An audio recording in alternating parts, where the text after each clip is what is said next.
Hey YouTube, my name is Jerry and iPadOS 13.4 brought trackpad and mouse support to all iPads. You have probably seen the videos of others swiping and scrolling away on their iPads using the Apple Magic trackpad and Apple Magic mouse. I know I have, and it made me jealous. See, I don't have one of those fancy mice or trackpads because I haven't owned a Mac in over 7 years now. I have had to resort to using a boring old PC mouse like the Logitech M510 or the Microsoft Surface mouse, and the experience is not all that great on iPad. Well, all that changes today as I have bought the new Magic Mouse too. But should you buy one just for use with an iPad?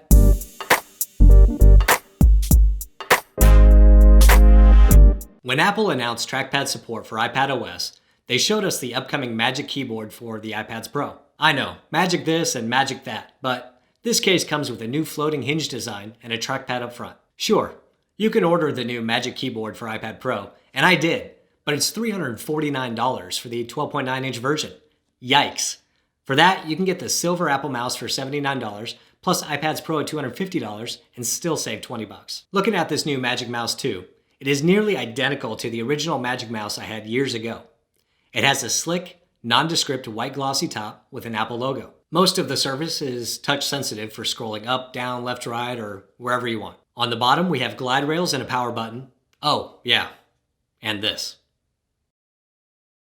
With all mice, they can be paired in the Bluetooth settings on the iPad by going into the Bluetooth settings and finding your device.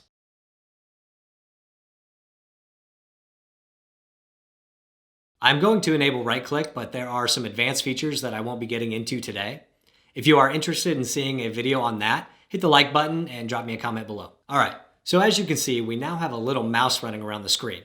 But instead of a pointer, it's a little circle that acts more like a finger. That's because the iPad is a touch-first device, which means the tiny pointers that we're used to on desktop computers are just way too small for the large touch points that we have on touch devices. Using a mouse on iPad works slightly different than on a computer, as you can see on the home screen. When we move the cursor between apps, it kind of snaps and grabs hold of the icon.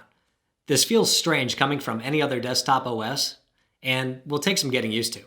Right-click works on the apps and folders, and you can scroll on the widgets. You can also swipe down on the home screen to get the Siri search, which I use all the time and is my preferred way to launch apps that are not on my first home screen. I think that the inertial scrolling on the Magic Mouse is what makes the Magic Mouse magic, and better than any regular PC mouse. It acts more like how you would flick on a touchscreen, and the inertia created keeps the items moving.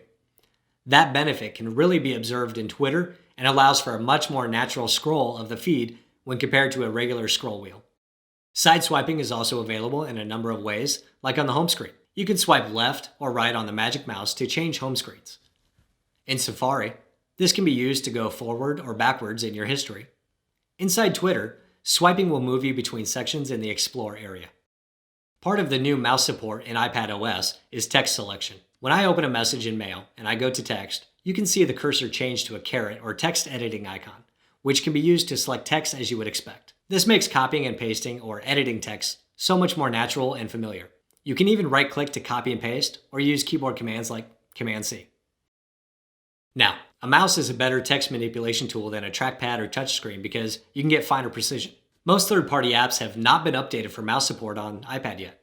For example, I do not get the text editing cursor in Microsoft Word or Google Keep, and have to rely on the cursor acting like selecting text with my finger, which is not a great experience. The Amazon app does not allow me to select any text from product descriptions, and Twitter has some wonkiness.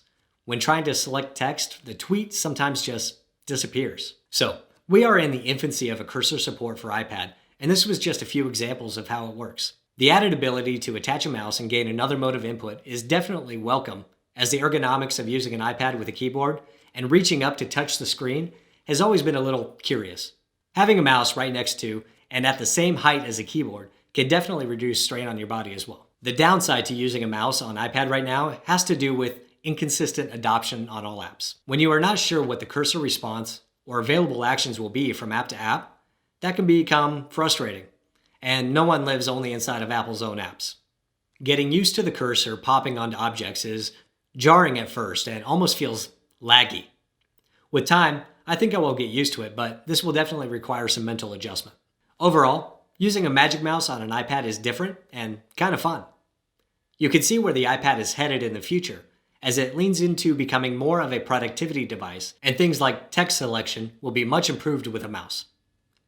If you want to play around with it, I would just connect any Bluetooth mouse you already have and wouldn't go rushing out to buy a new mouse just for use with an iPad. But if you are determined to have a full-time iPad mouse, I believe that a Magic Mouse is your best option for usability because the inertial scrolling is just so much better. You might even say magic. Hey, thanks for watching. If you enjoyed this video, please click the like button. If you would like to see me go more in depth with mouse support in iPad OS or have questions, leave a comment below.